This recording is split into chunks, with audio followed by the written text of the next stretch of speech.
Hi kids, hello everyone, welcome to the class. Hi बच्चों, hello everyone.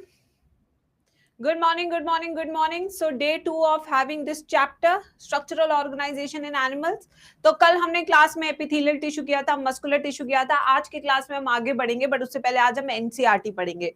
ठीक है, तो चलिए बच्चों, कल मैं अपनी पीपीटी सेव नहीं कर पाई थी, तो कल के नोट्स मेरे पास नहीं है, बट कल के मैंने अपलोड कर दिए थे, उससे पढ़ लेना. ठीक है, जिन बच्चों को चाहिए. अब आते हैं जल्दी से, आज एनसीईआरटी निकालेंगे सब इस चैप्टर की. Everyone take out your NCERT. सबसे पहले हम एनसीईआरटी रीडिंग करेंगे, फिर हम कनेक्टिव टिश्यू और नर्वस टिश्यू आज की क्लास में कंप्लीट करेंगे. तो ये रहेगा आज का हमारा टारगेट. स्टार्ट करें बच्चों. चले, तो बच्चों यहां से शुरू करते हैं. Structural organisation in animals. In the preceding chapter you came across a large variety of organisms, both unicellular and multicellular. तो हमने देखे unicellular organisms भी होते हैं और multicellular organisms भी होते हैं. ठीक है, in unicellular organism all functions like digestion, respiration, reproduction are performed by a single cell. अब जब वो है ही एक सेल, तो सारे काम भी तो वही करेगा ना बच्चों. याद है वो कोटा का स्टूडेंट, पढ़ेगा भी, कपड़ा भी धोएगा, मैगी भी खुद बनाएगा, मैगी लाएगा भी खुद, गर्लफ्रेंड भी खुद बनाएगा, नखरा भी खुद झेलेगा, रिचार्ज भी खुद कराएगा. ठीक है, तो ये वो यूनिसेलुलर वाली लाइफ है इसकी. ठीक है, जबकि in the complex body of multicellular animals the same basic function are carried out by different group of cells in a well organized manner. यानी कि जब आप घर पे रहते हैं, जैसे कि हमारे ऑनलाइन वाले छात्र, ये क्या है, डिवीजन ऑफ लेबर होता है. मम्मी आएगी, पढ़ते पढ़ते कब खाना रख जाएगी पता भी नहीं चलेगा, कब समय पे चाय आ जाएगी पता भी नहीं चलेगा, है ना. तो ये सब चीजें हो जाती है.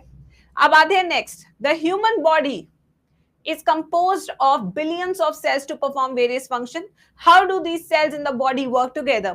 As you have already learned in your earlier classes, in multicellular animals, a group of similar cells. Now, this is very important definition. So, यही हमें mark करनी है. ठीक है? So, कहाँ गई वो लाइन मेरी? अबे लाइन कहाँ गई? हाँ ये रही. A group of similar cells along with intercellular substances. Now the definition of tissue: perform a specific function. Such an organization is called tissues. So क्या है टिश्यू की डेफिनेशन? क्या है टिश्यू की डेफिनेशन? जल्दी बताइए चैट सेक्शन में. A group of similar sales with dash intercellular substances. अब नीट में क्या कर सकते हैं, इंट्रासेलुलर सब्सटेंस लिख सकते हैं, और आपकी नजर हटी, दुर्घटना घटी, -1 हो गया. ठीक है, तो ध्यान रखना इसको. अब आते हैं नेक्स्ट चीज पे. You may be surprised to know that all complex animals consist of only 4 basic type of tissues. So हमारे शरीर में कितने type of tissues है? Everyone in the chat section. कितने तरह के टिश्यूज है हमारे शरीर में? 4 तरह के टिश्यूज है हमारे शरीर में. These tissues are organized in specific proportion pattern to form an organ like stomach, lung, heart and kidney. When 2 or more organs perform a common function, they form organ system. जब 2-4 organ एक common function perform करते हैं तो क्या बनता है? एक organ system बनता है. ये रहा ऑर्गन सिस्टम का एग्जांपल. क्या हो सकता है? जैसे आपका digestive system, respiratory system, reproductive system या एक्सक्रीटरी सिस्टम. बड़े ठीक है. अब बड़ी इंपॉर्टेंट लाइन क्या है? Organ system split of the work. यहाँ पे वर्क स्प्लिट हो जाता है और कोई किसी के काम में भांजी नहीं मारेगा. ठीक है, जैसे कि आप मान लीजिए आप डॉक्टर बन गए. अब आप डॉक्टर, मैंने देखा जो सर्जन होते हैं अक्सर वो ऐसे कहते हैं, स्कैल्पेल, ट्वीजर्स, ये दो, वो दो, कॉटन. तो यानी कि एक का काम है सामान पकड़ाना और एक का काम है सर्जरी करना. उल्टा नहीं कर सकते बाबू, बाबू उल्टा नहीं कर सकते, प्रॉब्लम हो जाएगी. ठीक है, ऐसे क्या होता है, जैसे मम्मी कहेगी आजा किचन में हेल्प करा, चल धनिया काट, चल प्याज काट, अदरक घिसके दे दे, फटाफट फटाफट दे, ऊपर डालने का अदरक सब्जी में. पापा को टेस्ट नहीं आएगा, छौंका लगाने का है. ठीक है, तो मम्मी गैस पे काम कर रही होती है, हम साइड में अफरा तफरी. अच्छा पानी चाहिए, अभी भर के ला रहे मम्मी पानी, हाँ ला रहे मम्मी, ला रहे पानी ला रहे. अब इसको उल्टा नहीं कर सकते, बिकॉज सबका काम डेडिकेटेड है, सबका काम बटा हुआ है. ठीक है बच्चों, तो यही चीज है.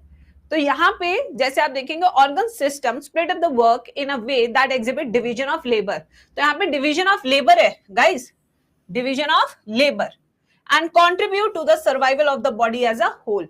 अगर डिवीजन ऑफ लेबर नहीं होगा तो कैसे होगा काम? अभी तू कहेगा कि दिल किडनी का काम भी करेगा, तो कैसे करेगा मेरे बच्चे? हैं? दिल का तो काम है धड़कना और दूसरों पे आ जाना, जबकि किडनी का काम है फिल्टर करना, है ना? अब सोच, दोनों काम दिल कर रहा है, अब या तो फिल्टर कर पाएगा या बेचारा धड़क पाएगा। अब फिल्टर करके कैसे धड़केगा सोचो, है ना? फिर तो कोई पसंद ही नहीं आएगा इस दिल को। तो इसलिए जिसका काम उसी को साजे। अब आते हैं ऑर्गन एंड ऑर्गन सिस्टम पे। ये क्या चीज है देखिए, the basic tissue as you have learn in earlier classes, ये मैंने पढ़ाया है, कोई अर्लियर क्लासेस में तुम पढ़ के नहीं आए हो। जब पढ़ा दी थी कल कुछ नहीं आता था गधों को, ठीक है? कुछ नहीं आता था इन गधों को। So organise to form organs which in turn associate to form organ system in the multicellular organism. Such an organization is essential for more efficient. क्यों आखिर ऑर्गन सिस्टम चाहिए? बहुत ही अच्छा assertion reason यहाँ पे बन सकता है। Why do you need organ system? इसलिए चाहिए आपको क्योंकि essential for more efficient and better organization. अब मान लीजिए जीजी मैम फिजिक्स भी पढ़ा रही है, केमिस्ट्री भी पढ़ा रही है, बायो भी पढ़ा रही है। पहले तो बच्चा कहेगा 6 घंटे जीजी मैम की शक्ल देख के मैं डेली बोर होता हूँ। फिर उसके बाद मैम एक नई नई किताब निकाल लेती है हर 2 घंटे बाद। ऐसे नहीं चलता, मजा नहीं आ रहा। अब क्या है कि हम 3 टीचर अलग अलग हैं, हर की क्लास में कुछ ना कुछ अलग चीज होती है, बच्चे का मनोरंजन भी होता रहता है और पढ़ाई भी होती रहती है ना? तो बेटर एफिशिएंसी के लिए, बेटर कोऑर्डिनेशन के लिए चाहिए हमें अलग अलग चीजें, ठीक है? Coordination activities of millions of cells constituting an organism. Each organ in our body is made up of one or more type of tissues. अब ये टिश्यू कौन से जल्दी बताइए चैट सेक्शन में। ये 4 तरह के टिश्यू हैं जिसका नाम यहाँ पे बस लिख दिए, हम तो पूरा पढ़ाए हैं और अभी आज और पढ़ाएंगे। एपिथेलियल टिश्यू सबको पता है कैसा होता है, अब पता है ना सबको एपिथेलियल टिश्यू। कनेक्टिव टिश्यू आज पढ़ेंगे क्या होता है, अभी पढ़ाऊंगी। मस्कुलर टिश्यू कल पढ़ चुके हैं हम। न्यूरल टिश्यू काफी तो अंदाजा है बट आज और अच्छे से पढ़ लेंगे इसको। We also notice after some careful study that the complexity in organ and organ system displays certain discernible trend. अब इसका मतलब क्या अभी देखते हैं। This discernible trend is called evolutionary trend, यानी कि इनमें evolutionary trend भी देखने को मिलता है इन चारों टिश्यूज में, ठीक है? ऐसा ये कह रहे हैं। In this chapter you are being introduced to morpho and anatomy of frog. Morphology refers to, अच्छा ये वाला पार्ट अभी हम करेंगे क्योंकि यहां तक हम पहुंचे नहीं है, ठीक है? फ्रॉग कल की क्लास में करेंगे और आज हम पढ़ेंगे। चलो भाई, बस इतना ही था एनसीईआरटी में। शुरू करें आज की क्लास। चलिए आज की क्लास शुरू करते हैं। चलो, रोशनी मैम पीसीबीएम और क्लास टीचर है, वो कौन है मैम?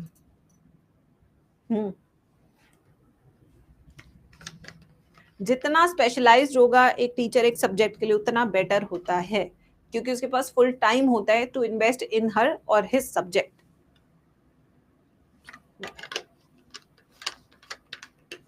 चलिए आज की क्लास शुरू कर रहे हैं। हेडिंग लिखेंगे सब मेरे प्यारे बच्चे। हेडिंग है हमारी, थर्ड हो गया ना ये, कनेक्टिव टिश्यू। काफी लंबा टॉपिक है, आज का मैक्सिमम समय हम इसी ऊतक को देने वाले हैं, यानी कि टिश्यू को देने वाले हैं। सबसे लंबा टॉपिक है ये। अगर आपस में कोई बात करता हुआ मुझे दिखा, आज मैं ब्लॉक कर दूंगी। इंट्रोडक्शन अबाउट कनेक्टिव टिश्यू, क्या क्या पॉइंटर्स है इसके बारे में। सो अगर बच्चे हम देखें कनेक्टिव टिश्यू को, तो आपको पता है ब्लड हमारे शरीर में 5 लीटर होता है, यस और नो? होता है 5 लीटर। तो यानी कि अगर हम देखें तो ब्लड की मात्रा हमारे शरीर में बहुत ज्यादा होती है। फिर अगर हम हड्डियों की भी बात करें तो हमारे अंदर 206 हड्डियां होती है। कार्टिलेजेस की बात करें तो कार्टिलेजेस भी बेहद होती है। तो देखा जाए तो connective tissue is the most dash tissue, most abundant tissue, ठीक है? तो सबसे पहली चीज क्या लिखेंगे कि this is a most abundant tissue in our body, in our body. अगर हमारे शरीर में कोई बहुत ज्यादा टिश्यू है तो वो यही वाला टिश्यू है, ठीक है। अब आते हैं दूसरी चीज, स्ट्रक्चर। आखिर किन चीजों से बना होता है हमारा कनेक्टिव टिश्यू, देखते हैं इसको। तो बेटा क्या आपने कभी खीर खाई है या खीर बनाई है? ऐसे पूछ रही हूँ मैं, कई बार ऐसे कुकिंग स्किल्स भी पूछती रहती हूँ बच्चों से बीच बीच में, मुझे मजा आता है ऐसे कुछ में। क्या क्या होता है खीर में? क्या क्या होता है बच्चा पार्टी खीर में? खीर में होता है दूध, चावल और चीनी, और अगर हम बहुत अमीर है तो ड्राई फ्रूट्स भी होंगे, बहुत अमीर हैं तो केसर भी होएगा। तो हम आ जाते हैं उस लेवल पे जहां पे सिर्फ और सिर्फ खीर में क्या है, दूध, चीनी, चावल, ठीक है। चलो अब अगर खीर में चावल ज्यादा हो गए तो खीर कैसी बनेगी? ऐसे पूछ रही हूँ तुमसे। अगर मान लो कि किसी समय, ठीक है, जैसे आर्यन की शादी हुई है, आर्यन की बीवी ने पहली चीज खीर बनाई और ज्यादा चावल डल गए, तो कैसी बनेगी खीर? गाढ़ी बनेगी, ठीक है। ऐसे ही हमारा हितेन है, हितेन की शादी हुई, इसकी बहुरिया ने खीर बनाई और चावल कम डाले, तो कैसी खीर बनेगी? हितेन की बहुरिया की खीर कैसे बनेगी जल्दी बताओ? बिल्कुल पतली बनेगी। क्यों? क्योंकि उसमें चावल कम है। यही चीज होता है हमारा कनेक्टिव टिश्यू गाइस, यही कनेक्टिव टिश्यू है हमारा। इसके भी 3 कंपोनेंट्स है। कितने कंपोनेंट्स है हमारे कनेक्टिव टिश्यू के? 3। सबसे पहला जो दूध जैसा काम करता है उसे हम कहते हैं मैट्रिक्स, म से मिल्क, म से मैट्रिक्स या ग्राउंड सब्सटेंस, ठीक है। दूसरी चीज, जो चावल होते हैं खीर के अंदर, वो कनेक्टिव टिश्यू में होते हैं फाइबर्स। क्या होते हैं? फाइबर्स। ये फाइबर्स अलग अलग तरह के हो सकते हैं, जैसे इलास्टिक फाइबर हो सकता है, कोलाजन फाइबर हो सकता है, रेटिकुलेट फाइबर हो सकता है। फिर उसके बाद आते हैं अलग अलग तरह के ड्राई फ्रूट्स। ड्राई फ्रूट्स क्या है? अलग अलग तरह के होते हैं। और इसी कनेक्टिव टिश्यू में अलग अलग तरह के सेल्स भी प्रेजेंट होते हैं। तो 3 चीजों से होते हैं, ठीक है। यस, तो पहला कौन सा बच्चों? चलिए, पहली चीज कौन सी होती है हमारी खीर में? Ground substance. ग्राउंड सब्सटेंस या इसे दूसरे नाम से क्या कहते हैं? मैट्रिक्स। ग्राउंड सब्सटेंस या मैट्रिक्स, ठीक है बच्चों। अब ये कैसा काम कर रहा है? मिल्क का, मतलब कि बेस बना रहा है। क्या बना रहा है? ये बेस। ये वो बेस है जिसमें सेल्स क्या है? प्रेजेंट है। ये वो बेस है जिसके अंदर फाइबर्स प्रेजेंट है। तो ये है क्या technically? Base which contains cells and fibres. क्या क्या होते हैं? सेल्स एंड फाइबर्स होते हैं इसमें। दूसरी चीज, अब आप कहेंगे मैम दूध तो हमें पता है किससे बना होता है, अब ये भी बता दीजिए मैम ये किससे बना है? तो ये जो होता है हमारा ग्राउंड सब्सटेंस, ये प्रेजेंट किससे बना होता है?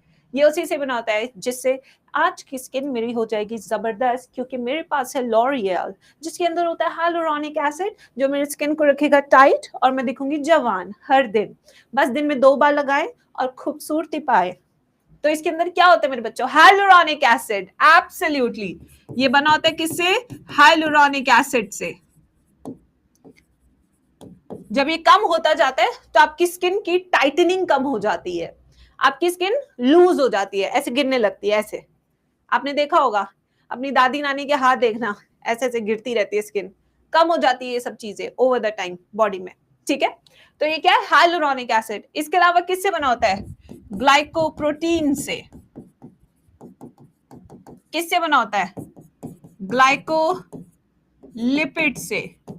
ये सारी चीजें प्रेजेंट होती है हमारे मैट्रिक्स या ग्राउंड सब्सटेंस में, ठीक है। अब आते हैं नेक्स्ट, सेकंड चीज जो प्रेजेंट होती है हमारे कनेक्टिव टिश्यू में, वो क्या होता है बच्चों? फाइबर्स। क्या होते हैं? फाइबर्स। लिखिए, फाइबर्स।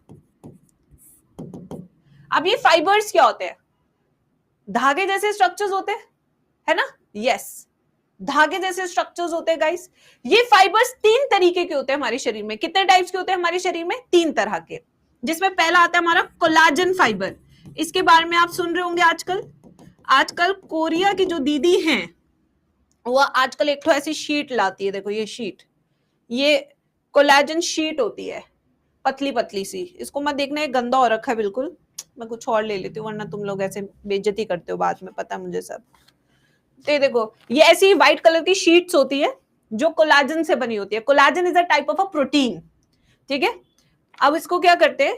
इस शीट को ऐसे लगा लेते हैं, ऐसे, और ये स्किन में पूरी एब्जॉर्ब हो जाती है collagen. Your skin tends to absorb this, पूरा ये गायब हो जाएगी यहां से, और वो सारा कोलेजन आपकी स्किन एब्जॉर्ब कर लेती है।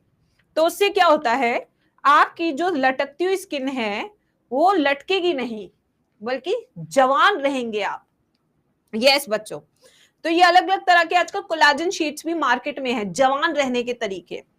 तो कोलेजन फाइबर क्या होता है, it is a type of a protein, एक तरह का प्रोटीन है जो इनइलास्टिक है, अनब्रांच्ड है। ये इनइलास्टिक होता है, ये अनब्रांच्ड होता है, ये व्हाइट कलर का होता है, इस तरीके का होता है कोलेजन फाइबर। ठीक है, अब आते हैं सेकंड, दूसरा तरह का जो है वो हमारा इलास्टिक फाइबर्स। इलास्टिक फाइबर्स दूसरे तरह के फाइबर्स जो हमारी स्किन में प्रेजेंट होते हैं, जैसे यहाँ पे आप देख सकते हैं इलास्टिक फाइबर्स, जहां पे इलास्टिसिटी चाहिए होती है। तो इसका नेचर कैसा होगा, इलास्टिक नेचर का होता है ये भी अनब्रांच रहता है, बट इसका कलर कैसा रहता है, येलो रहता है, इसका कलर येलो रहता है। प्लस ये किस प्रोटीन से बना होता है, ये इलास्टिन प्रोटीन से बना होता है। किससे बना होता है, ये इलास्टिन प्रोटीन से बना होता है। जबकि ऊपर वाला किससे बना होता है, कोलाजन प्रोटीन से, ये बना होता है कोलाजन प्रोटीन से। तो अगर आप प्रोटीन नहीं खाएंगे तो आप समझ सकते हैं कि आप बुढ़ापे की ओर जा रहे हैं। तो अपनी डाइट में अभी से ही आप थोड़ा थोड़ा प्रोटीन ऐड करें, जैसे add protein in your diet, lot of protein. अगर आप प्रोटीन ऐड नहीं करेंगे तो इवेंचुअली क्या होगा कि आपकी स्किन वगैरह पे सब पे दिखना शुरू हो जाएगा। हाँ, और स्पेशली गर्ल्स को तो जो वो स्प्राउटेड वो होते हैं, स्प्राउट वाली जो दालें होती है वो जरूर खानी चाहिए। ठीक है, अब तीसरा आते हैं रेटिकुलेट फाइबर्स। ये रेड कलर के होते हैं और ये स्प्लीन में प्रेजेंट होते हैं, present in spleen. So different type of fibres है which is present different places in your body. अब आते हैं तीसरी चीज, और क्या चीज होती है बेटा खीर के अंदर, ड्राई फ्रूट्स। और ड्राई फ्रूट्स क्या होते हैं कनेक्टिव टिश्यू में, व्हाट इज स्प्लीन,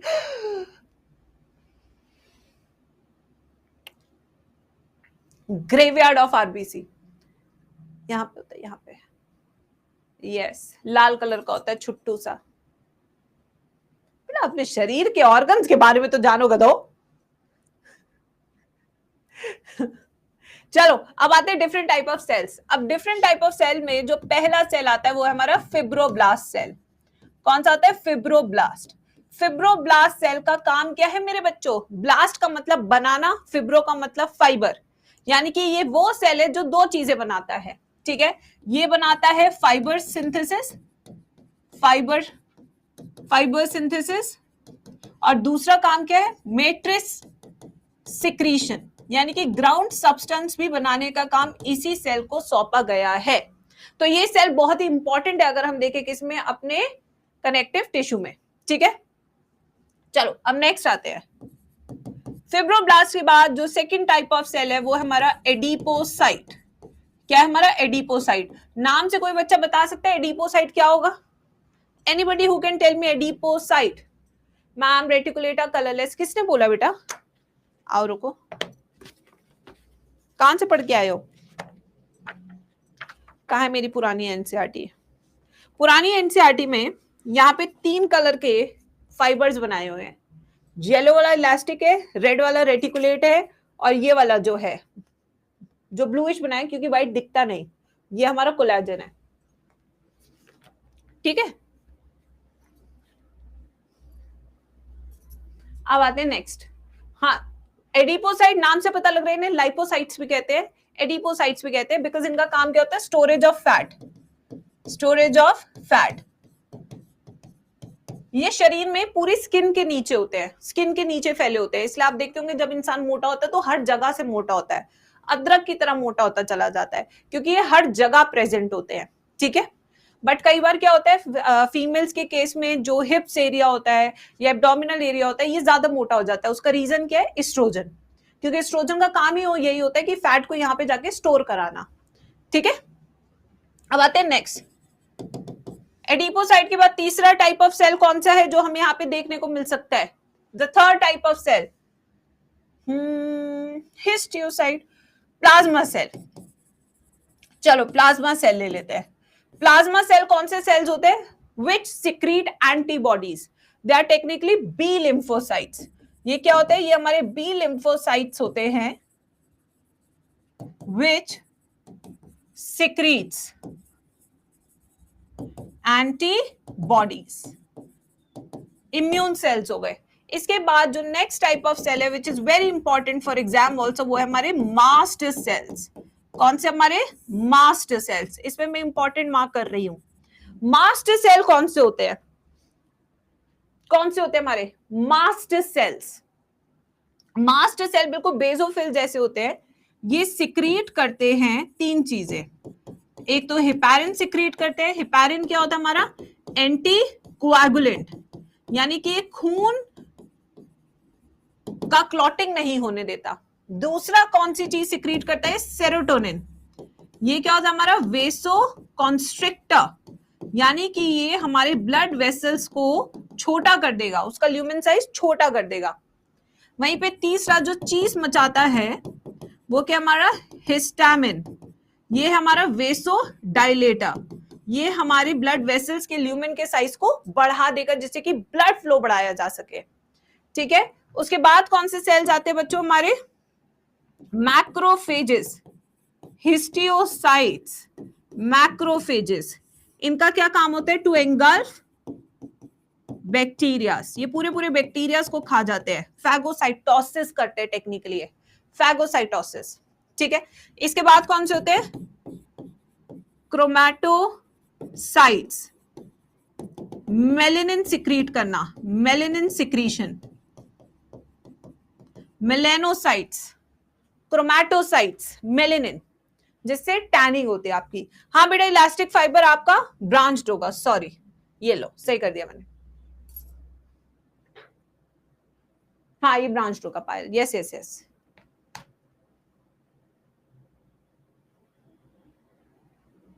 लिख लिया सबने?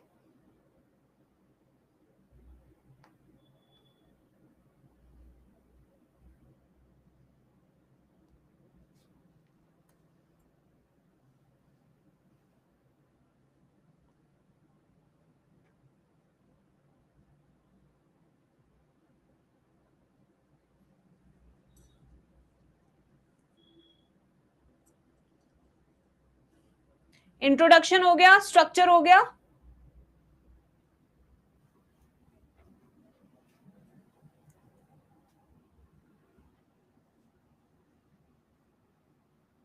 मैं बहुत फास्ट लिखती हूँ, अभी तो स्लो है। यूट्यूब पे स्पीड नहीं देखी कभी मेरी? कार्टवील सेल प्लाज्मा सेल्स को कहते हैं, इन्हें कहते हैं कार्टवील सेल्स। मैं लिख देती हूँ यहाँ पे, कार्टवील सेल्स। मैक्रोफेजेस को हिस्टियोसाइट्स भी कहते हैं, हिस्टियोसाइट्स। ठीक है, अब आगे चलते हैं बच्चों, क्लासिफिकेशन ऑफ कनेक्टिव टिश्यू। लिखिए next heading guys, classification of connective tissue. तीन तरह के कनेक्टिव टिश्यू हमारे शरीर में प्रेजेंट होते हैं। तीन तरह के कनेक्टिव टिश्यू हमारे शरीर में प्रेजेंट होते हैं। बताओ भाई, किसकी बहुरिया ने बिल्कुल पतली खीर बनाई थी? नहीं आज फ्रॉग नहीं होगा, कल होगा फ्रॉग। किसकी बहुरिया ने पतली खीर बनाई थी? हितेन की बहुरिया ने। ठीक है, तो यानी कि टिश्यू कैसा हो जाएगा? लूज कनेक्टिव टिश्यू, क्योंकि पतली खीर बना दी है। तो यहां पे सबसे पहला टाइप ऑफ टिश्यू कौन सा हो गया? Loose connective tissue. किसकी बहुरिया ने बहुत ही गाढ़ी खीर बनाई थी? क्योंकि उसमें क्या था? फाइबर ज्यादा था, मैट्रिक्स कम था, इसलिए गाढ़ी मतलब डेंस कनेक्टिव टिश्यू। आर्यन की ये हो जाएगी अपनी डेंस कनेक्टिव टिश्यू। और वो अमीरों वाली खीर बच्चों जो कभी कभी खाने को मिलती है, ठीक है, अभी जन्माष्टमी आएगी शायद तब मिलेगी जाके, जिसमें ड्राई फ्रूट ही ड्राई फ्रूट है, चावल है ही नहीं, ड्राई फ्रूट की खीर बना दी है भाई। ठीक है, वो कौन सी? स्पेशल खीर, यानी कि specialised connective tissue, specialised connective tissue. तो 3 तरह की है खीर, एक पतली, एक गाढ़ी, एक स्पेशल ओकेजन वाली। ठीक है, अब आते हैं लूज कनेक्टिव टिश्यू में भी 2 तरह की खीर है। ठीक है, अब देखो इधर, बेस्ड ऑन देयर स्ट्रक्चर, एक है हमारा areolar connective tissue, areolar connective tissue, दूसरा हमारा adipose connective tissue. Dense connective tissue में भी 2 तरह का है, एक तो टेढ़ी मेढ़ी और एक बिल्कुल सीधी सीधी है, यानी कि एक है हमारी डेंस रेगुलर कनेक्टिव टिश्यू, दूसरा हमारा डेंस इरेगुलर कनेक्टिव टिश्यू। अब स्पेशलाइज्ड में आते हैं। स्पेशलाइज्ड में हमारे पास 2 तरह की कैटेगरीज है, एक तो हो गई हमारी फ्लूइड स्पेशलाइज्ड कनेक्टिव टिश्यू, और दूसरा कौन सा हमारा? यस, एक तो फ्लूइड होता है और दूसरा कौन सा होता है? स्केलेटल, बिल्कुल सही। एक है हमारा skeletal specialised connective tissue. Fluid में हमारे पास 2 तरह के, एक 5 लीटर खून यानी कि ब्लड, और बीच में बैठा हमारा लिम्फ। स्केलेटल में भी हमारे पास 2 तरह के हैं, एक तो है हड्डियां यानी कि बोन, और दूसरी है सपोर्ट के लिए कार्टिलेज। बनाइए पूरा फ्लो चार्ट, एक एक करके अब हमें सब चीजें डिटेल में पढ़नी है।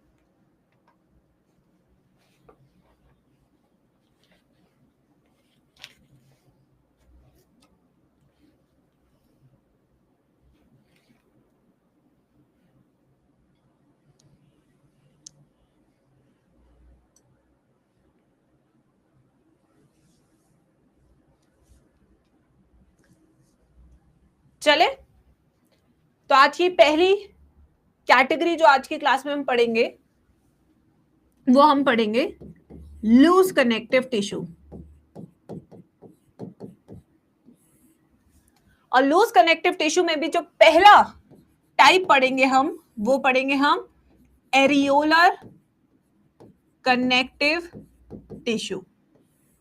स्पेलिंग गलत लिख दी, अभी आ जाएंगे 1-2 स्पैम करने मेरा chat box. Areolar connective tissue, हाँ हाँ हाँ हाँ, गॉट इट। आप मेरे से ज्यादा होशियार हैं और होना भी चाहिए, हम टीचर हैं, तुम्हें डॉक्टर बनना है। गॉट इट, ठीक है। चलो, एरियोलर कनेक्टिव टिश्यू। अब अगर बेटा इसके बारे में हम देखें तो सबसे पहले इसका डायग्राम बनाना होगा। मैं एक सेल बना रही हूं, ये वो सेल है जिसका काम है फाइबर भी सिक्रीट करना और जिसका काम है मैट्रिक्स भी बनाना। ये कौन सा सेल है? फटाफट से लेबलिंग चैट सेक्शन में आ जानी चाहिए, बेस्ड ऑन द फंक्शन। और ये व्हाइट कलर के फाइबर्स हैं जो आपको जवान बनाए रखेंगे जब तक ये आपके पास रहेंगे। ये प्रोटीनेशियस होते हैं। बहुत सही, बहुत सही, जितना समझ में आ रहा है चैप्टर आंसर देते चलो, घबराओ मत, तुम्हारी ही क्लास है, इसी का पैसा दिए हो तुम। क्या है बच्चों? ये हमारा है फिब्रोब्लास्ट सेल, ये हमारा फिब्रोब्लास्ट सेल। पहली चीज तो ये हो गई एरियोलर कनेक्टिव टिश्यू में, और इससे निकल रहे सफेद रंग के अनब्रांच्ड इनइलास्टिक या non elastic fibres called collagen fibres. ये हो गए collagen fibres which are present in bundles, ये बंडल्स की फॉर्म में प्रेजेंट होते हैं। इसके अलावा यहाँ पे और भी कुछ सेल होते हैं। ये एक हमारा एमीबॉइड शेप्ड सेल है जिसका काम होता है एंगल्फ करना, फैगोसाइटोसिस करना। कौन है ये बच्चों? कौन है ये सेल? बताइए। ये है मैक्रोफेज। ये कौन है हमारा? मैक्रोफेज। ये हो गया हमारा मैक्रोफेज। इसके अलावा एक और सेल है जो काफी चीजों का सिक्रीशन करता है मेरे लाल, ये देखो, ये देखिए, काफी चीजों का सिक्रीशन करता है। ऐसा कोई सेल जो मैंने पिछली स्लाइड में बताया जो सिक्रीशन करता हो? मास्ट सेल, बिल्कुल सही। ये हमारा कौन सा सेल हो गया? Mast cell. इसके अलावा इस टिश्यू में बहुत और भी तरह के फाइबर्स होते हैं। ये येलो कलर के बना रही हूं मैं, जो ब्रांच्ड है। यस गाइस, डायग्राम देख के बताने की कोशिश किया करो सब चीजें। और ये कुछ रेड कलर के भी हैं जो दिख रहे हैं आपको हाईली ब्रांच्ड, ये देखिए येलो वाले इलास्टिक, रेड वाले रेटिकुलेट। वेरी गुड, देखो कलर से याद हो गया ना। अबे अबे येलो वाले इलास्टिक, रेड वाले रेटिकुलेट। लो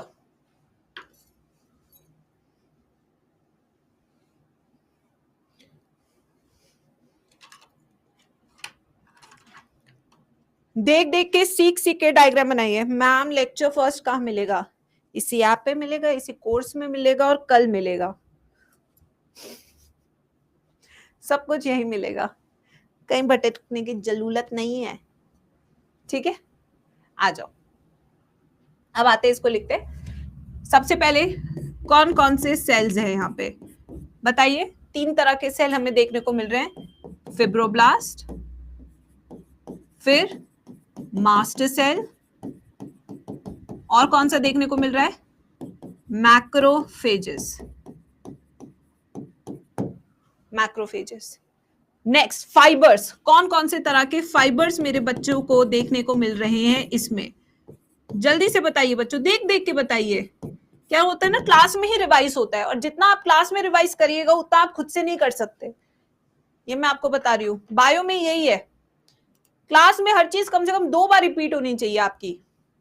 फाइबर्स कौन से? कोलाजन, बोलिए बोलिए, रेटिकुलेट, इलास्टिक, प्लस और क्या प्रेजेंट है इसमें? मैट्रिक्स। मैट्रिक्स अबंडेंट, क्योंकि लूज कनेक्टिव टिश्यू है तो इसमें मैट्रिक्स ज्यादा होगा, फाइबर कम होगा, उसके अंदर सेल्स होंगे। समझ रहे हो? लूज लूज क्यों है भाई? क्योंकि इसमें मैट्रिक्स ज्यादा है, इसमें दूध ज्यादा है, इसमें चावल कम है, इसमें फाइबर कम है। अब आते हैं इसकी लोकेशन, कहां कहां देखने को हमें एरियोला कनेक्टिव टिश्यू मिलता है? It is found beneath the skin, skin के नीचे, बीनीथ द स्किन। और जो हमारा एपिथेलियम है उसका फ्रेमवर्क बनाता है। जैसे आपने कभी देखा होगा घर में फॉल सीलिंग लगती है, पहले वो सिल्वर कलर का एक ढांचा लगाता है, फिर उसके अंदर पीओपी भरना शुरू करता है। देखा है आपने कभी फॉल सीलिंग लगते हुए घर में? पहले एक ढांचा बनाएगा सिल्वर कलर का, फिर उसके अंदर पीओपी भर भर के फॉल सीलिंग वाला, फिर उसके अंदर एलईडी लगाएगा, फिर वो इफेक्ट आएगा। कोई नहीं, आज कंस्ट्रक्शन वाली वीडियो देख लेना यूट्यूब पे, 1-2 पता लग जाएगा। सो ये क्या बनाते हैं? Framework for epithelium, forms framework for epithelium.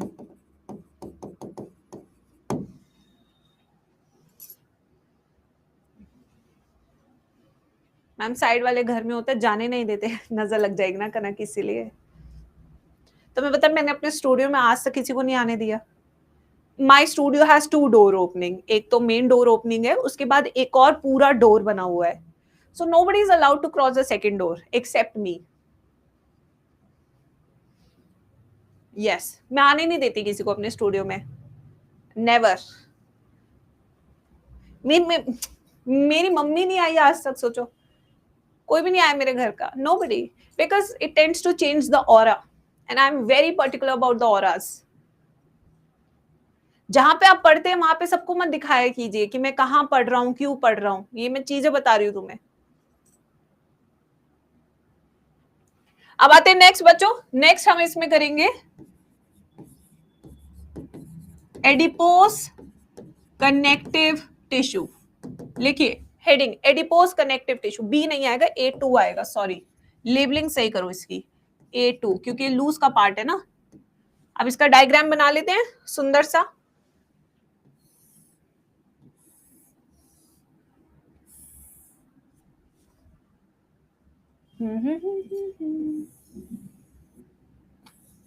हमने तुमको चुन लिया है, तुमने हमको।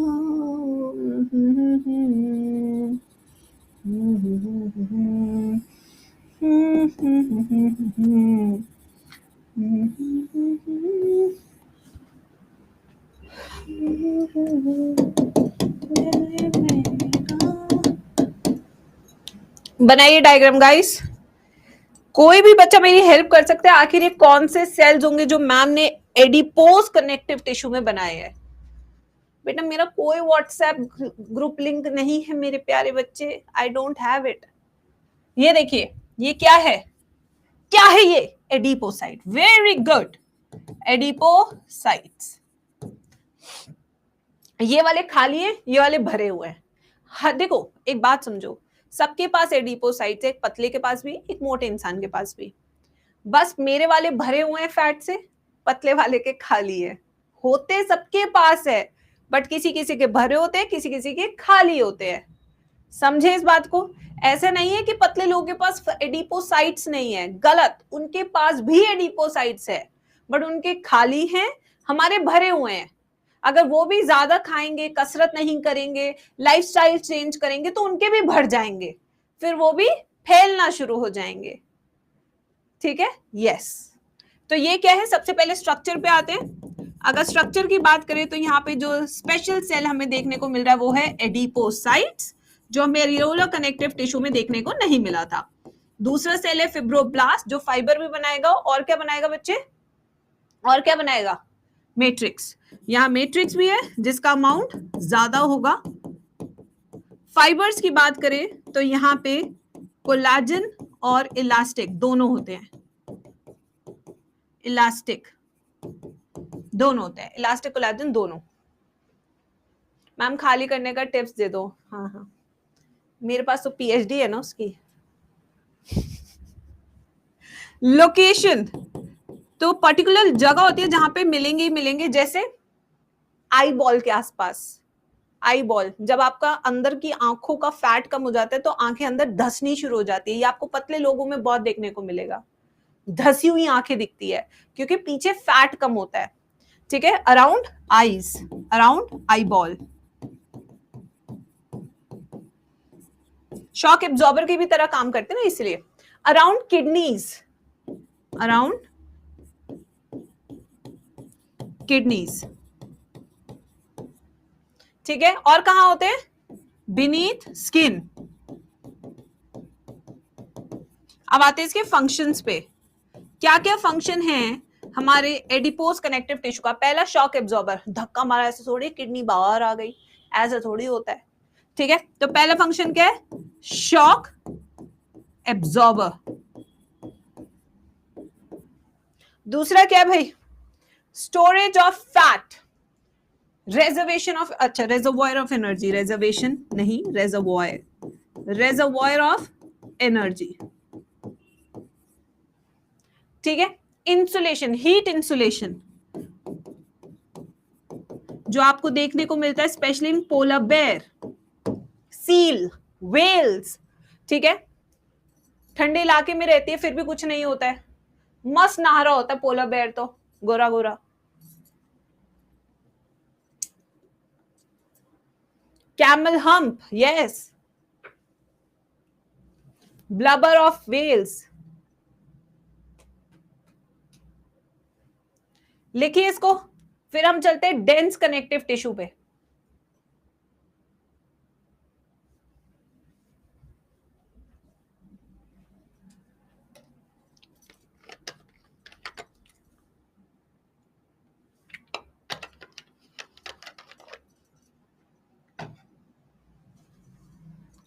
ब्लबर, ब्लबर एक मोटी चमड़ी होती है, हाथी में भी मिलती है, वेल्स में मिलती है, ब्लबर ऑफ वेल।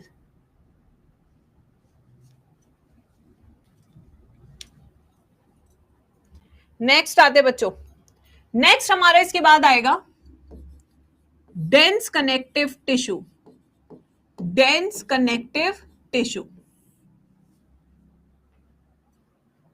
इसमें दो तरह के हैं, कौन कौन से बताए थे मैम ने? इसका डायग्राम बना लेते हैं, चलो।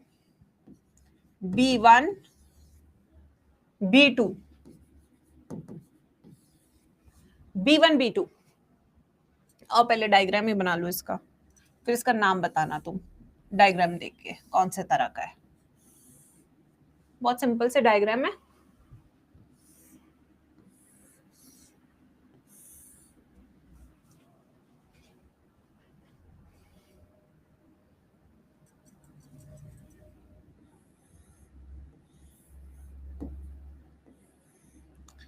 अच्छे से बनाना देख के।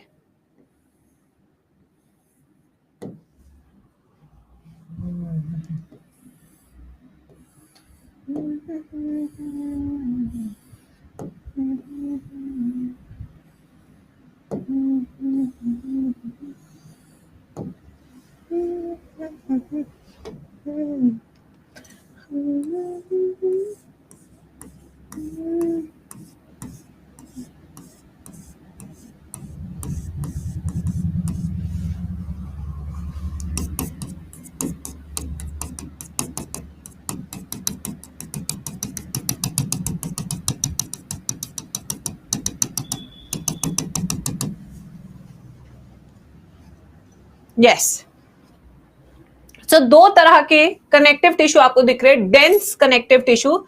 एक में fibre and cells are arrange parallel to each other, which is a more regular pattern of fiber arrangement and cell arrangement. That's why this is called as dense regular connective tissue.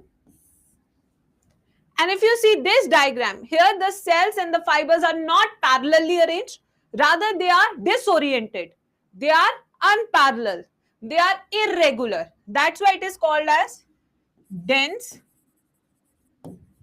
irregular connective tissue.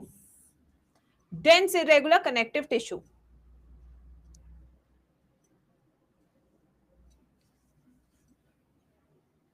Now coming to their definition. Cells and fibers are compactly packed but not arranged in a regular fashion.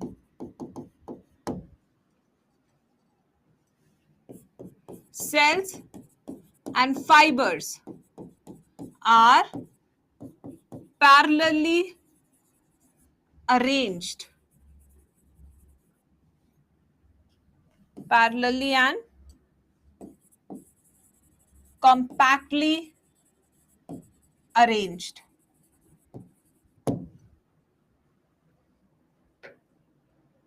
अब आते हैं examples. आज बच्चे chat box में ज्यादा active नहीं है, पूछो क्यों? क्योंकि आज ये लिख रहे हैं ना।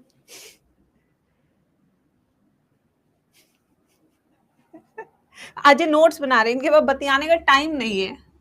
अब देखिए यहाँ पे दो तरह के एग्जाम्पल्स हैं।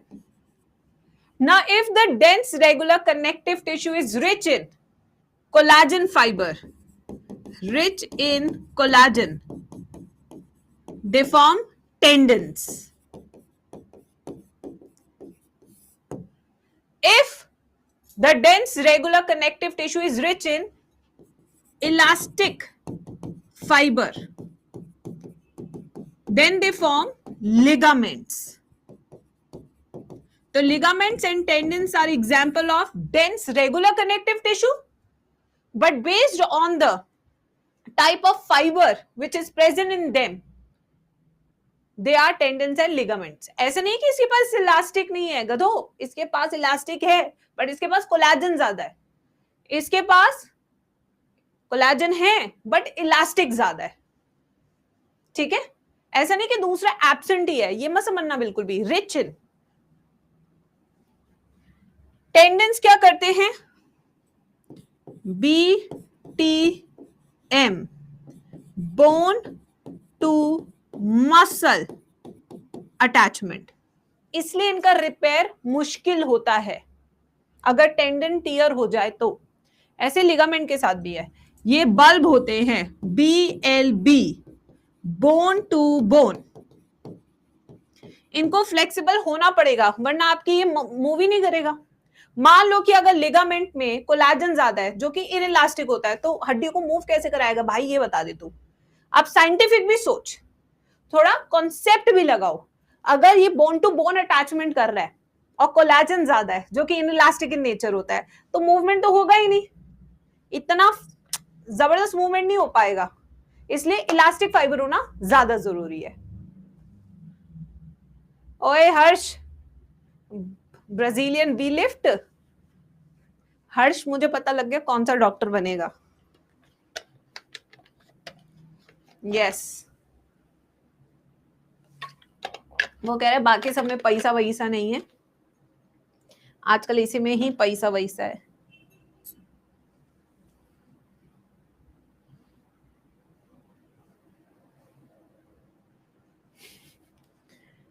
BBL is Brazilian but lift.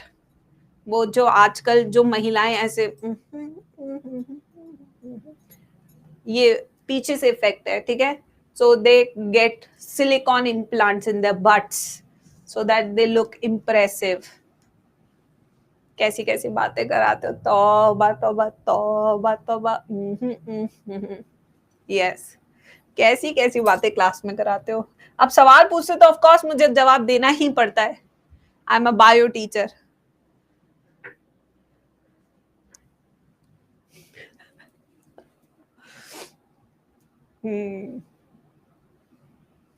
बेटा लड़कियों, तुमसे कोई नहीं पूछ रहा कि इम्प्रेसिव लगता है या नहीं लगता। ये आपके लिए कराया नहीं जा रहा है, पहले तो ये समझिए। ये जिनके लिए कराया जा रहा है उन्हें लग रहा है नहीं लग रहा है, दैट मैटर्स। अब इसके एग्जाम्पल करें मेरे प्यारे बच्चों, आ जाइए। तो dense irregular connective tissue mostly membranes बनाता है ऑर्गन्स की, ठीक है। जैसे कि पेरिकॉन्ड्रियम। पेरिकॉन्ड्रियम क्या है? Outer most layer of cartilage. जैसे periosteum, outer layer of bone. Endosteum, inner membrane of bone, ठीक है। जैसे आपकी हार्ट की हो गई पेरिकार्डियम, जो आपकी हार्ट की होती है लेयर। ये सब किससे बनते हैं? Dense irregular connective tissue. और इसका मेन पर्पस क्या होता है? स्ट्रेंथ एंड रिजिडिटी प्रोवाइड कराना। क्या इसका main function? Strength and rigidity, जिससे आपका ऑर्गन जो है मजबूत रहे जब तक आप जीवित रहे। हाँ, it forms dermis part of skin also. Yes, we can write that also. Dermis part of skin. बहुत जगह होती है बेटा ये तो, ठीक है। अब आते हैं स्पेशलाइज्ड कनेक्टिव टिश्यू पे। मैम हम बहुत तेज तेज लिख रहे हो। बेटा माई स्पीड इज दिस। आप ये मत सोचिए मैं इससे धीरे नहीं लिख सकती। मैं पिछले 12 साल से पढ़ा रही हूँ और ऐसे बोर्ड पे पढ़ाती हूँ। वो छोटी वाली विंडो पे पढ़ाना हम छोड़ दिए है, मजा नहीं आता था। बच्चों को तो क्या मजा आएगा, मुझे ही नहीं मजा आता था वैसे पढ़ाने में।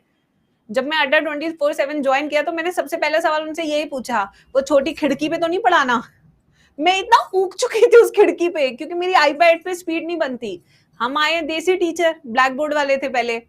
अभी क्या हुआ, वो खिड़की पे पढ़ाना शुरू किया आईपैड से। अरे मेरी स्पीड ही नहीं बनती आईपैड पे, ऐसे लिखने में माई स्पीड है। तो मैंने इनसे पूछा कि वो खिड़की पे तो नहीं पढ़ाना, मजा नहीं आता बिल्कुल भी, बच्चा भी नहीं इतना इंटरेस्ट लेता खिड़की वाली क्लासेस में। अब आ जाओ, अब हम स्टार्ट करेंगे स्पेशलाइज्ड कनेक्टिव टिश्यू। ये बहुत इंपॉर्टेंट है क्योंकि ये आपका ह्यूमन फिजियो का बेस अब यहां से बनने लग रहा है। बोन एंड कार्टिलेज, आपको पता है लोकोमोशन में ये सब आपने पढ़ना ही है। खिड़की नहीं, महंगी खिड़की। मुझे बहुत अजीब लगता था वो खिड़की पे छोटा सा बैठ जाओ, ना कोई बैकग्राउंड अच्छा ना कुछ। ये चीज मुझे ये जो पीडब्ल्यू की बहुत बढ़िया लगती थी। वहां के टीचर्स खड़े होके पढ़ाते। जब आप खड़े होके पढ़ाते हो ना, see your energy is proportional to students energy. अगर आप क्लास में टीचर सोता हुआ है या उसकी एनर्जी कम है तो बच्चे की देखना वो वैसे ही डाउन हो जाएगा। वो क्लास शुरू होते ही डाउन हो जाएगा कि मेरी एनर्जी बिल्कुल नहीं है। ये चीज मुझे वहां की भी बहुत अच्छी लगती है कि वहां के टीचर्स भी खड़े होके पढ़ाते हैं, प्रॉपर स्मार्ट बोर्ड पे पढ़ाते हैं। यस, तो स्पेशलाइज कनेक्टिव टिश्यू पे आते हैं। इसमें सबसे पहले आज की क्लास में हम करेंगे बोन। नहीं, पहले कार्टिलेज करेंगे। कार्टिलेज लिखो, इसका डायग्राम बनाएंगे। अच्छा सा डायग्राम बनाना क्योंकि इसकी ना वो क्या कहते हैं लेबलिंग बहुत सारी है। ठीक है, आ जाओ डायग्राम बनाइए सब। ये हो गई हमारी पेरिकॉन्ड्रियम, ये हो गई पेरिकॉन्ड्रियम, पेरिकॉन्ड्रियम। ये हो गए हमारे कॉन्ड्रोजेनिक सेल्स,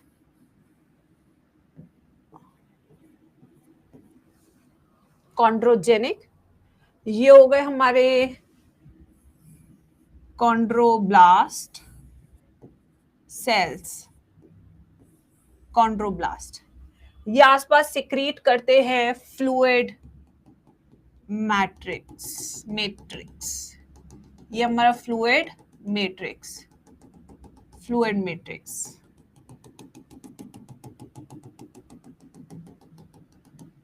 फ्लूइड मैट्रिक्स, ठीक है। जब ये फ्लूइड बहुत ज्यादा हो जाता है तो कुएं बनने शुरू हो जाते हैं फ्लूइड के, छोटे छोटे कुएं। इन कुओं को इंग्लिश में कहते हैं लकूने, लक्यूने, कुएं लकूने, कुएं लक्यूने, कुएं लक्यूने, कुएं कुएं, ऐसे याद रखना हमेशा। इन कुओं के अंदर प्यार की कुर्बानी देते हुए कॉन्ड्रोसाइट्स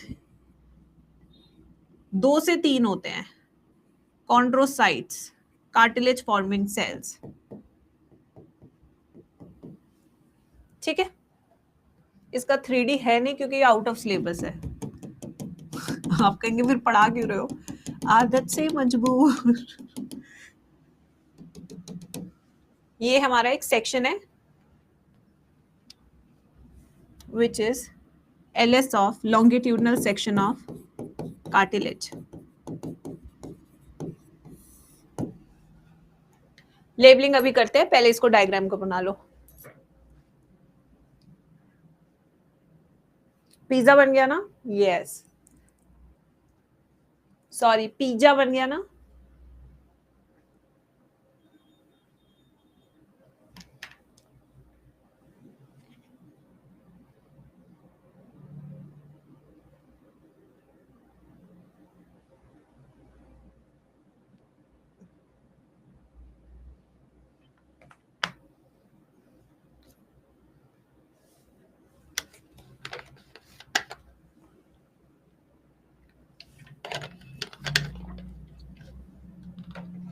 डन, चलिए अब लेबलिंग शुरू करते हैं प्यारे बच्चों। मैम के साथ सब लेबलिंग करेंगे। Now this is called as the outermost covering of cartilage. Ma'am के साथ बोलिए, the outermost covering of cartilage is called as perichondrium. क्या है ये? पेरिकॉन्ड्रियम। ये जो पेरिकॉन्ड्रियम है ये किससे बना है? Dense irregular cartilage, dense irregular connective tissue. किससे बना है बच्चों? ये बना है डेंस इरेगुलर कनेक्टिव टिश्यू से। फिर उसके बाद जो रेड कलर के सेल्स मेरे बच्चों को दिख रहे हैं, this is called as chondrogenic cells. क्या कहते हैं इनको? इनको कहते हैं कॉन्ड्रोजेनिक सेल्स। कॉन्ड्रो का मतलब कार्टिलेज, जेनिक का मतलब जनरेट, यानी कि कैसे सेल्स है? Dividing cells. These are dividing cells. अगर हमारी कार्टिलेज मान लो डैमेज हो जाती है तो यही सेल्स डिवाइड करके उसे रिपेयर करेंगे। When these chondrogenic cells divide, they mature into chondroblast. ये किस में मेच्योर होते हैं? कॉन्ड्रोब्लास्ट में। ये हमारे कॉन्ड्रोब्लास्ट, ये वही काम करते हैं जो फिब्रोब्लास्ट करता है। यानी कि ये क्या सिक्रीट करेगा? ये सिक्रीट करेगा मैट्रिक्स एंड ये सिक्रीट करेगा फाइबर। फाइबर कौन कौन से हो सकते हैं? It can be collagen, it can be elastic, दोनों ही तरह के हो सकते हैं। ठीक है, फिर आते हैं कुएं। ये सारे, ये जितना भी व्हाइट कलर का मैंने बनाया dot dot, this is all matrix, ground substance. ठीक है, ये जितने भी कुएं बनाए मैंने, ये वाले कुएं, ये है वो कुएं। इन कुएं को क्या बोलते हैं? कुएं लेक्यूने। क्या होते हैं ये? फ्लूइड फिल्ड स्पेसेस, जिन्हें बोलते हैं लेक्यूने। और इनके अंदर जो येलो कलर के सेल्स मैंने बनाए, these are called cartilage forming cells या chondrocytes. These are cartilage forming cells. इनका काम क्या होता है? मेंटेनेंस ऑफ कार्टिलेज, थोड़ा बहुत सिक्रीट करके फाइबर या वो सब रिपेयर करती है, बस। बहुत एक्टिव रोल नहीं है। एक्टिव रोल सबसे ज्यादा किसका है? कॉन्ड्रोब्लास्ट का। ये मेंटेनेंस, ये बुढ़ा चुके हैं, ये जवान हैं जो घर में कमा रहे हैं, ये वो हैं जो डिवाइड कर रहे हैं। कॉन्ड्रोक्लास्ट नहीं, ऑस्टियोक्लास्ट होते हैं, कॉन्ड्रोक्लास्ट नहीं। बोन ईटिंग होते हैं, कार्टिलेज ईटिंग नहीं होते हैं।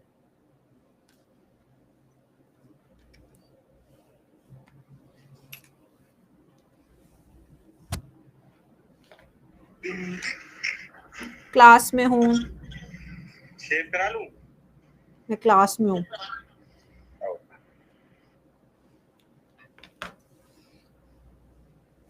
चले, अभी आएंगे वर्जन पे। वो बोन में मेरे बच्चे।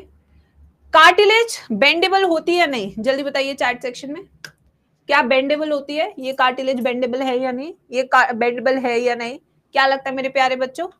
अभी एग्जाम्पल भी कराऊंगी, जो सवाल पूछती हूँ पहले वो बताया करो। बेंडेबल है या नहीं? बिल्कुल बेंडेबल है। तो इसको अंग्रेजी में क्या बोलेंगे? प्लाइबल।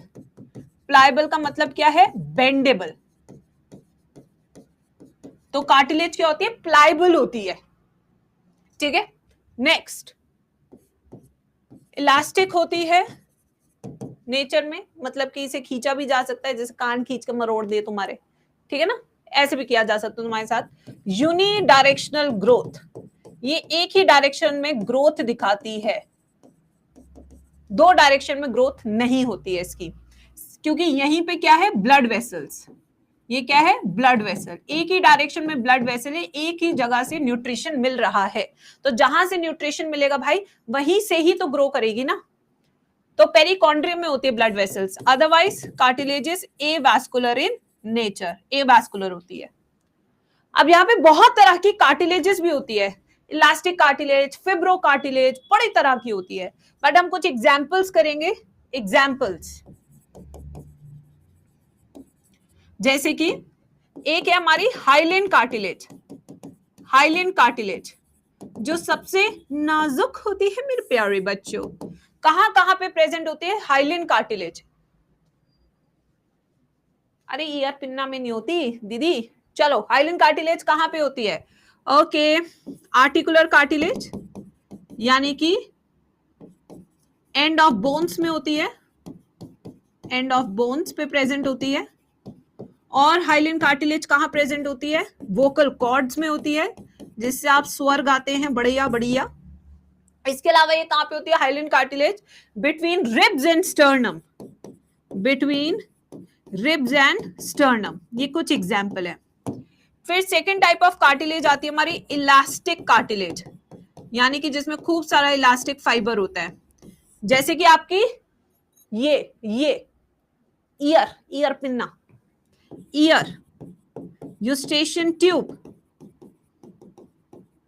एंड तीसरा कौन सा है? टिप ऑफ नोज, यहां प्रेजेंट होती है। फिब्रो कार्टिलेज कहां प्रेजेंट होती है? फिब्रो कार्टिलेज तीसरी, जो सबसे मजबूत होती है, फिब्रो कार्टिलेज सबसे मजबूत वाली, ये होती है प्यूबिक सिम्फाइसिस में। ये क्या है? ये सब चीजें आपको बाकी के चैप्टरों में पता लगेगा।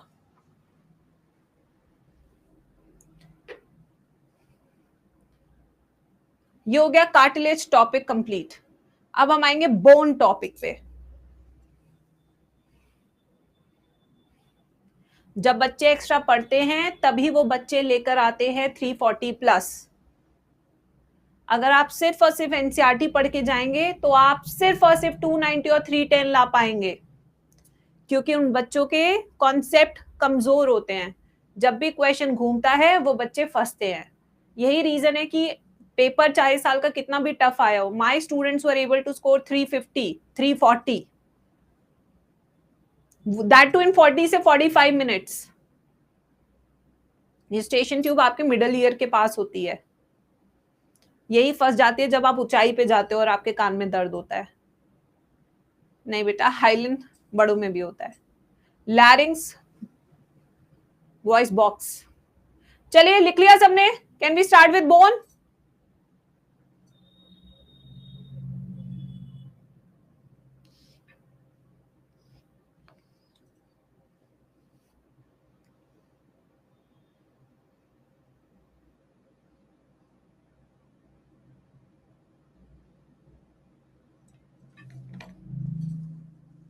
चले अब आते हैं नेक्स्ट डायग्राम पे, C2 which is bone।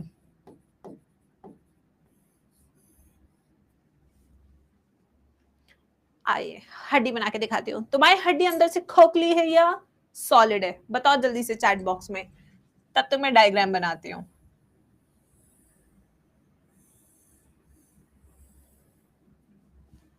कैसे तुम्हारी हड्डी अंदर से खोखली है? बिल्कुल सही, जैसे तुम्हारे वादे खोखले निकम्मो।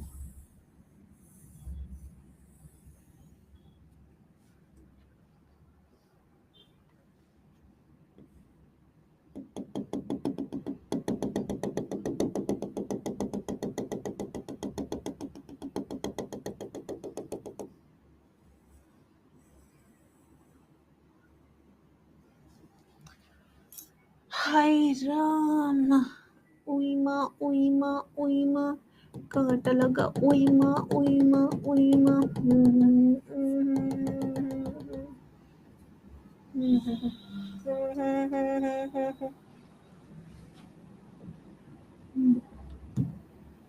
कांटा लगा उइमा उइमा उइमा।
ओके, बनाइए हड्डी।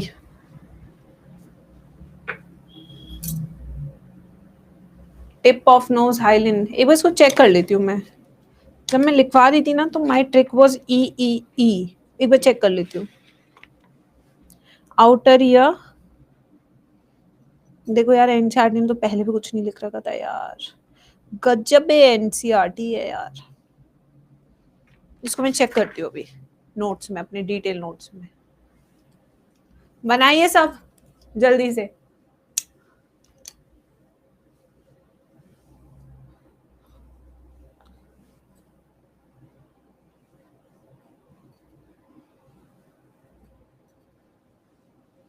बेटा यूट्यूब पे मैं सिर्फ एनसीईआरटी रीडिंग और एनसीईआरटी समझाऊंगी, just like NCERT highlights. The series will not contain lot of notes and everything.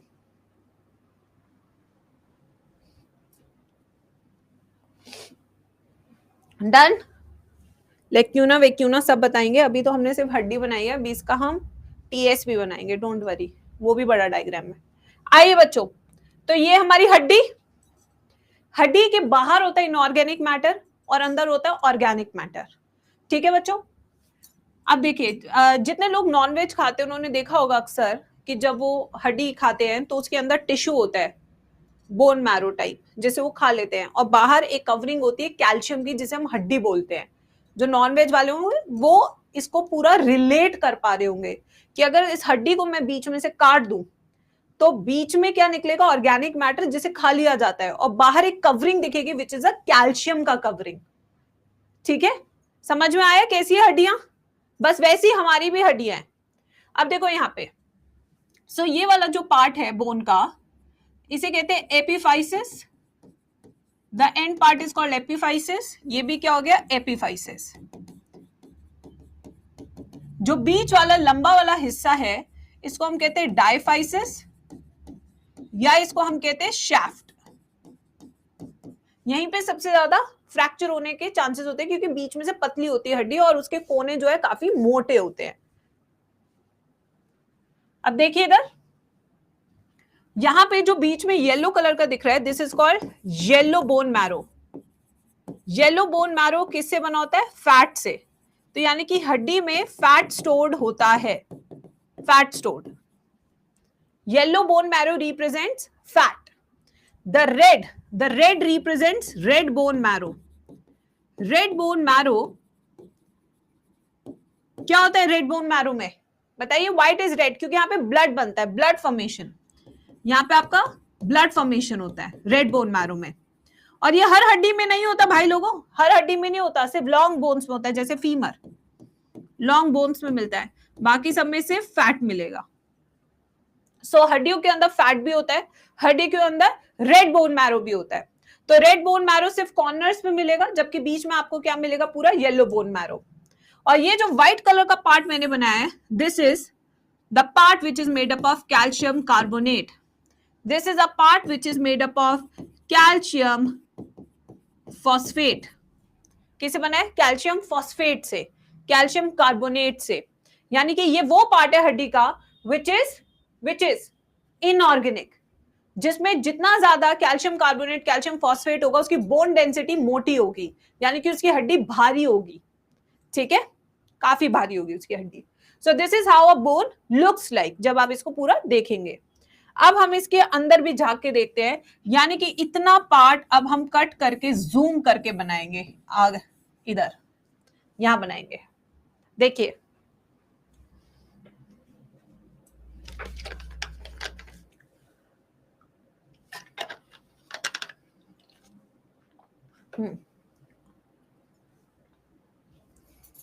Steps में तो बिल्कुल नहीं, थैंक यू। कैसी कैसी बातें करते हो।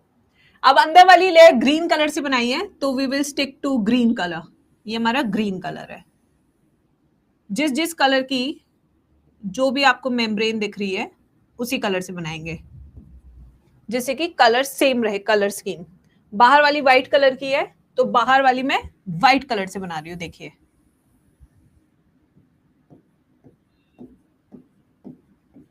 देखो कार्टिलेज की तरह ही स्ट्रक्चर है बच्चे। कौन सा पहला सेल था वहां पे, कॉन्ड्रोजेनिक। तो यहां पे कौन सा सेल आएगा सबसे पहले, देखो ऐसे याद करोगे दोनों को रिलेट करके तो समझ पाओगे। वहां पे कॉन्ड्रोजेनिक, तो यहां पे नाम हो जाएगा ऑस्टियोजेनिक। बस द सीक्वेंस इज सेम। वहां पे एक साइड, यहां दोनों साइड। ये हो गया हमारे पहले टाइप ऑफ सेल, जिन्हें हम कहेंगे ऑस्टियोजेनिक सेल्स। देखिए दोनों साइड बना रही हूं मैं, क्योंकि इसमें बाई डायरेक्शनल ग्रोथ होती है, ना कि यूनि डायरेक्शनल ग्रोथ। ये देखो osteogenic, the bone dividing sales. अब जब ये मेच्योर होंगे तो ये कौन से सेल्स बनेंगे मेरे प्यारे बच्चों, सोच के बताओ। अब ये कौन से सेल्स बनेंगे, वहां कॉन्ड्रोब्लास्ट, तो यहां पे ऑस्टियोब्लास्ट। तो ये हो गए आपके ऑस्टियोब्लास्ट, दोनों तरफ बनेंगे, बाई डायरेक्शनल है इसमें सब चीजें। ये हो गए हमारे ऑस्टियोब्लास्ट, वहां कॉन्ड्रोब्लास्ट, यहां ऑस्टियोब्लास्ट। ठीक है, क्या सिक्रीट करेंगे बच्चों ये, वहां पे मैट्रिक्स एंड फाइबर, यहां पे भी मैट्रिक्स एंड फाइबर। तो आइए बनाते हैं मैट्रिक्स एंड फाइबर।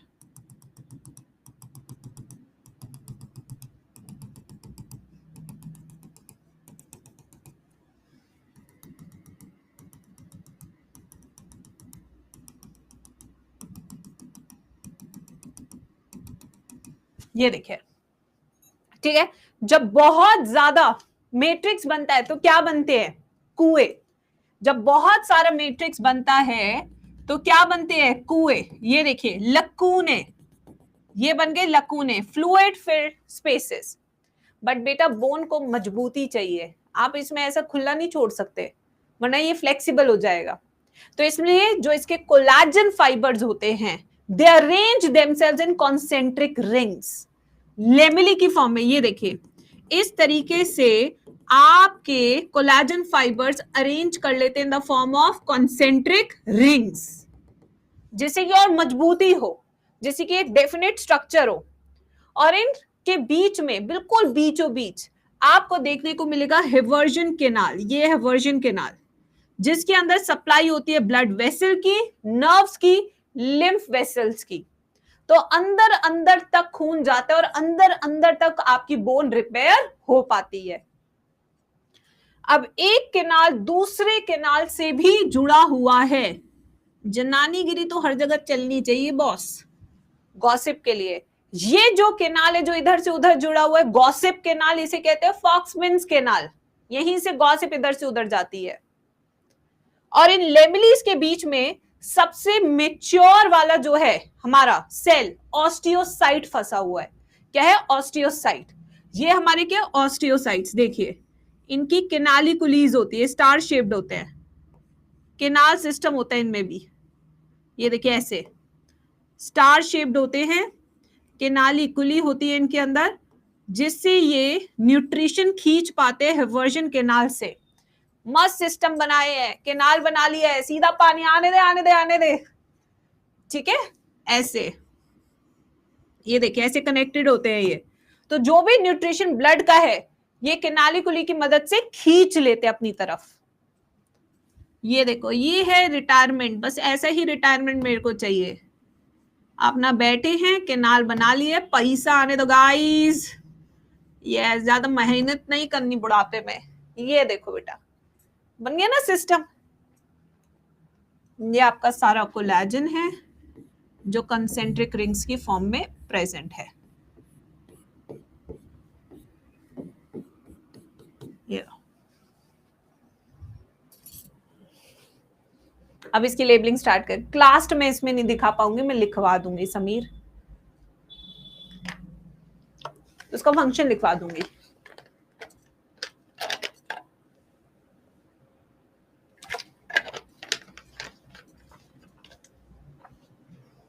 अभी वापस लेबलिंग कराऊंगी ना अदीप, तब समझना। एक बार डायग्राम बनाओ खुद से, अभी फिर से समझाऊंगी जब लेबलिंग कराऊंगी। पहले आराम से सब डायग्राम बनाएंगे, फिर we will start with labelling part.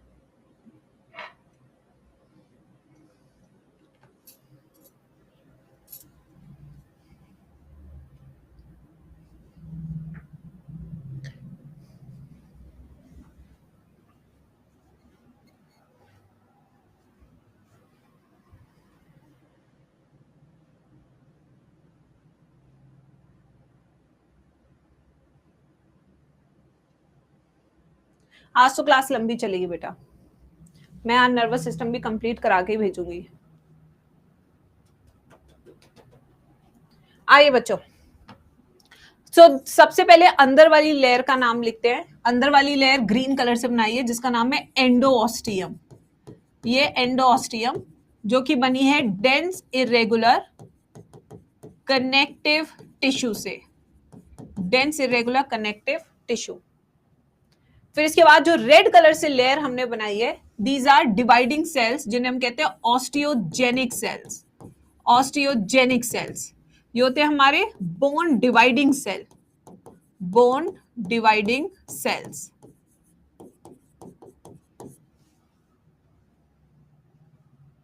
फिर उसके बाद हमारे पास है ये ऑरेंज कलर के सेल्स ऑस्टियोब्लास्ट। ऑस्टियोब्लास्ट ये सिक्रीट करते हैं fluid and matrix.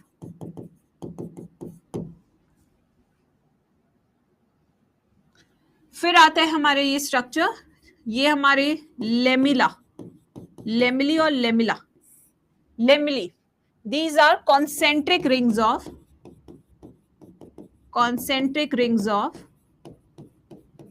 Collagen fibre.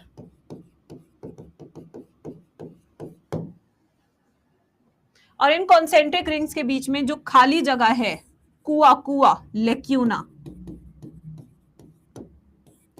Fluid filled spaces.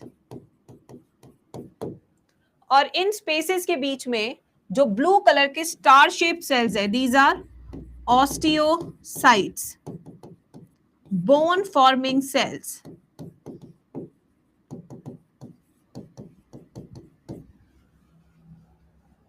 बीच में जो है ऑरेंज कलर का canal, this is called as haversian canal, जिसके पास होती है ब्लड वेसल, लिम्फ वेसल और नर्व्स। एक हेवर्जन केनाल दूसरे हेवर्जन केनाल से कनेक्टेड है through Volkmann's canal, joints haversian canal.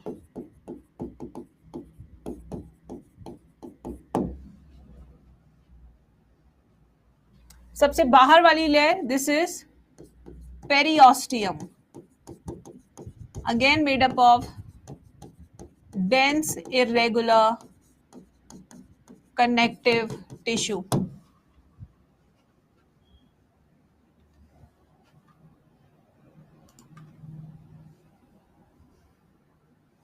This one box is called as, which is a mammalian characteristic, this is called as osteon. This full structure is called as osteon, which you find only in mammalian bones.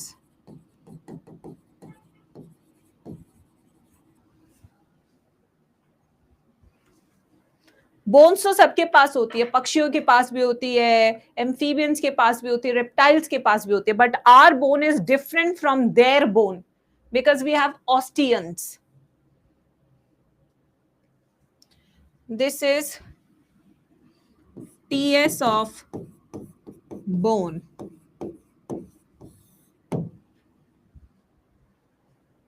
लिखे बच्चों, फिर इसके characters लिखेंगे हम bone के, non pliable, किससे बना है, मैट्रिक्स, ये सब चीजें लिखेंगे अभी. काट लगा उइमा सुन ले रे उइमा. Ma'am, please make a video on BSc Nursing private college across India, mainly Northeast India, which is direct admission without exam. वैसे तो मैं तुमको आजकल बताऊं, मेरे पास जितने मेल आ रहे हैं उसमें बच्चा यही लिखता है कि मैम डायरेक्ट एडमिशन वाले कॉलेज का वीडियो बना दो. मैं ढूंढ रही हूं वैसे.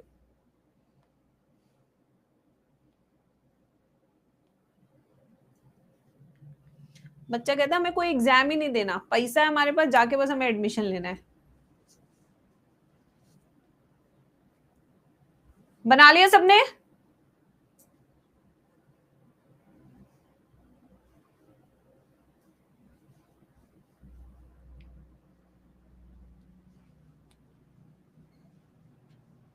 हेवर्जन के अंदर ब्लड वेसल, लिम्फ वेसल और नर्व्स होती है. आ जाओ. Characters of bone. बेटा क्या हमारी बोन्स बेंडेबल है? यस और no? Our bones are non pliable and hard due to calcium carbonate and calcium phosphate present in matrix.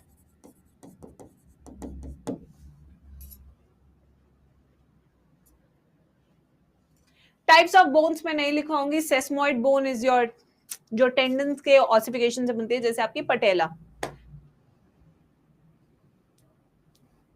ठीक है, वो सब हम नहीं लिखेंगे. अब हम नेक्स्ट बोन हो गया ब्लड एंड लिम्फ, हम नहीं करेंगे, वो हम करेंगे सीधा चैप्टर में सर्कुलेशन वाले में. तो ये वाला कनेक्टिव टिश्यू यहीं तक करेंगे हम. ठीक है बच्चों, क्योंकि ब्लड एंड लिम्फ खुद में बहुत बड़े डेडिकेटेड टॉपिक है सर्कुलेशन चैप्टर में. फिर मैं वहां पे भी कराऊं, यहाँ पे भी कराऊं, मेक्स नो सेंस. हर टॉपिक हम एक बार ही करेंगे. ठीक है, अब आते हैं आगे.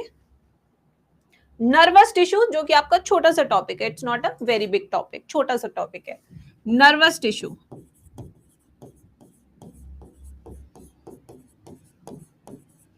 द फोर्थ वन, बहुत छोटा सा टॉपिक है, बिल्कुल ना घबराए, आराम से लिखे. Nervous tissue. अच्छा, ऑस्टियोक्लास्ट का फंक्शन, सॉरी ये है जगह मेरे पास. ऑस्टियोक्लास्ट, क्लास्ट मतलब काटना, बोन कटाई cells, bone eating cells, bone eating cells. They reduce the bone density by feeding on calcium. अगर बॉडी को कैल्शियम चाहिए और आप कैल्शियम नहीं खा रहे, तो आपकी बोन से ही तो निकाला जाएगा भाई, और यही निकाल के देता है बोन ईटिंग सेल्स, बोन कटाई सेल.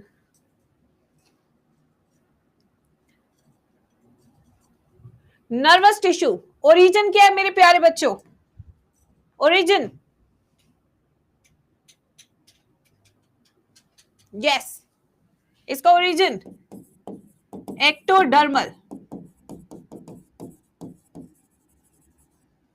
नर्वस टिश्यू में दो तरह के सेल्स होते हैं. एक होते हैं न्यूरॉन्स, और इनके साथी जो इनके साथ चिपके होते हैं, उन्हें क्या कहते हैं? Neuroglial sales.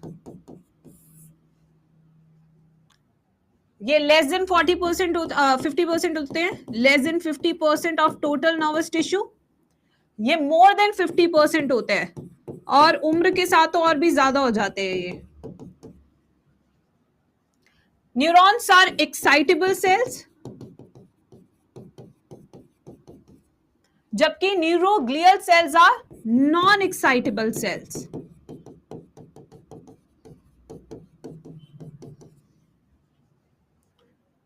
ये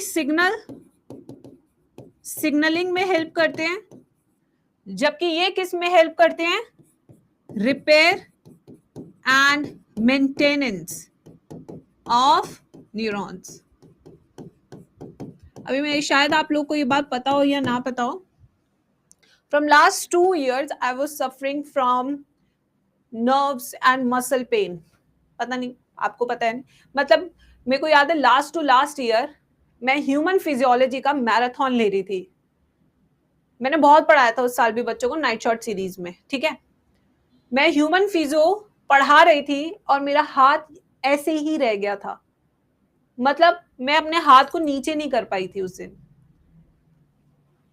उस दिन से मैंने फिजियोथेरेपी कराना शुरू किया था, एंड टचवुड इस साल बाय गॉड ग्रेस मैंने पढ़ाया बहुत, बट हाथ की कंडीशन सही थी.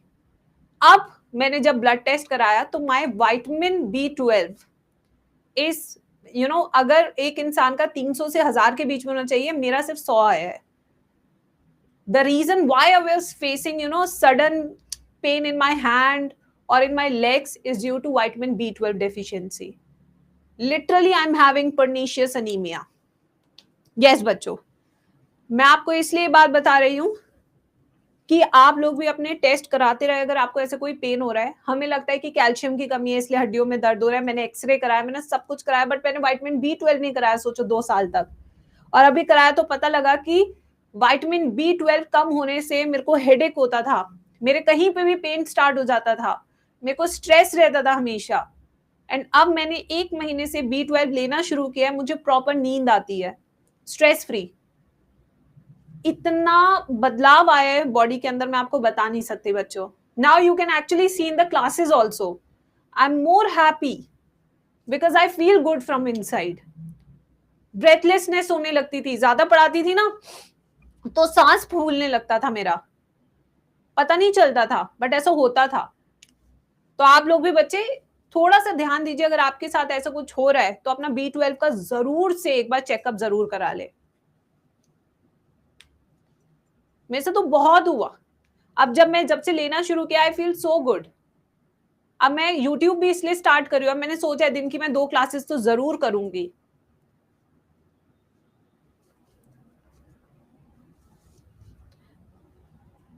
रिपेयर एंड मेंटेनेंस, ये वाला काम नहीं हो रहा था मेरी बॉडी में। सोचो, मेरे न्यूरॉन्स काम तो कर रहे थे, बट बेचारों को कोई न्यूट्रिशन नहीं मिल रहा था।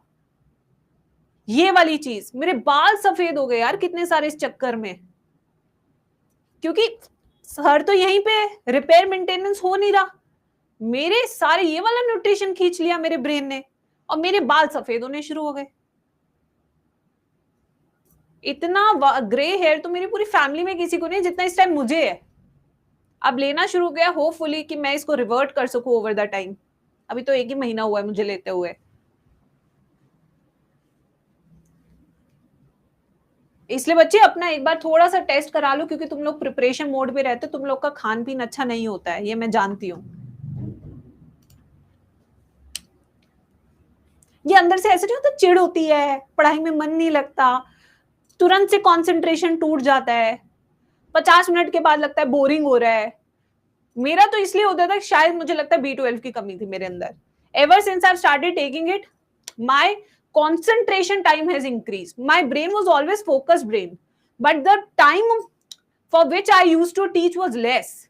But abhi the time for which I teach is more. छोटी छोटी बात पे चिड़चिड़ाना, गुस्सा होना, बिकॉज सहन नहीं होता ना।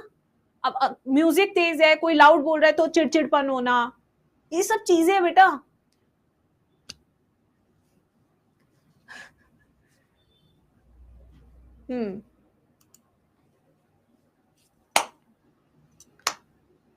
एक बार दिखा लो। तो ये है बच्चों नर्वस टिश्यू। मैंने कहा था इसमें मैं कमी बताऊंगी, क्योंकि ये टॉपिक भी पूरा मैं आपको नर्वस सिस्टम वाले टॉपिक में समझाऊंगी। इसका डायग्राम और न्यूरोग्लियल के टाइप्स सारे हम वहां पे कवर करेंगे, यहाँ पे नहीं करेंगे। चैप्टर के साथ ही करेंगे, जैसे कि चैप्टर में आप लोग का फ्लो बना रहे। पहले स्ट्रक्चर करेंगे, फिर एक्शन पोटेंशियल समझाऊंगी उधर, ठीक है। तो यहाँ पे यहीं तक करेंगे हम इस वाले में। तो आज हमारा पूरा एनिमल टिश्यूज कवर हो चुका है अच्छे से, पूरा मैंने एनिमल टिश्यूज करा दिया आपको। अब हम नेक्स्ट कल की क्लास में फ्रॉग करेंगे।